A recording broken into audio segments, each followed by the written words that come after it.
Yang menjadi sorotan, undian putaran nasional Liga 4 yang disiarkan kanal YouTube PSSI TV menuai kontroversi.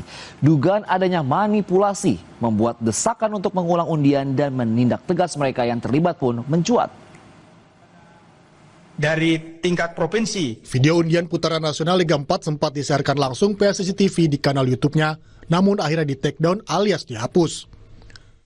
Cuplikan video yang telah beredar di media sosial itu disorot karena tampak keanehan saat mengundi grup N yang hasilnya diisi Persewangi Banyuwangi bersama Papua Tengah, Jawa Timur 4, dan Jawa Barat 2. Saat mengambil bola undian, tampak tangan pengundi digeser ke bawah meja sampai tidak terlihat.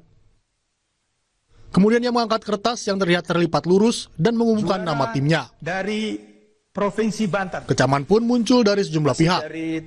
Wakil Ketua Komisi 10 DPR RI, lalu Hadrian Irvani, kecewa dengan kejanggalan dalam undian putaran nasional Liga 4. Selain meminta undian diulang, Komisi 10 mendorong PSSI memberikan sanksi tegas, antara lain untuk Ketua Panitia Liga 4 untuk memberikan efek jera. Terkait dengan drawing Liga 4 ini kami sangat menyayangkan dan harus betul-betul diberi sanksi. Kami mendukung PSSI untuk memberikan sanksi kepada Ketua Panitia Liga 4 ini agar memberikan efek jera di saat kita semua hari ini betul-betul menginginkan semua kompetisi, semua liga-liga kita, Liga 4, Liga 3, Liga 2, Liga 1, betul-betul dijalankan secara profesional. Lewat keterangan tertulis, Ketua Umum PSSI Erick Thohir bicara, "Kami menyesalkan pelaksanaan drawing Liga 4 yang berlangsung secara tidak profesional dan tidak transparan. Jangan pernah main-main dengan kompetisi liga. Demi menjunjung fair play dan integritas kompetisi, kami mendesak agar dilakukan drawing ulang dengan prosedur yang jelas, adil, dan melibatkan semua pihak terkait."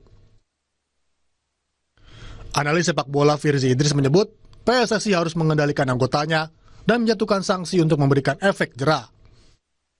Dan ke depannya prevention seperti apa yang harus dilakukan, apakah itu sanksi keras, apakah itu langsung pemecatan seperti kata Pak Lalu, dan ini harus berasal dari internal federasi. Mereka harus juga bisa mengendalikan anggota-anggotanya, mereka harus bisa memberikan efek jera sebenarnya.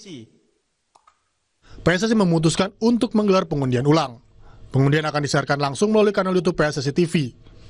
PSSI juga berjanji akan mengevaluasi penyelenggaraan agar kejadian serupa tidak terulang. Tim Liputan, Kompas TV.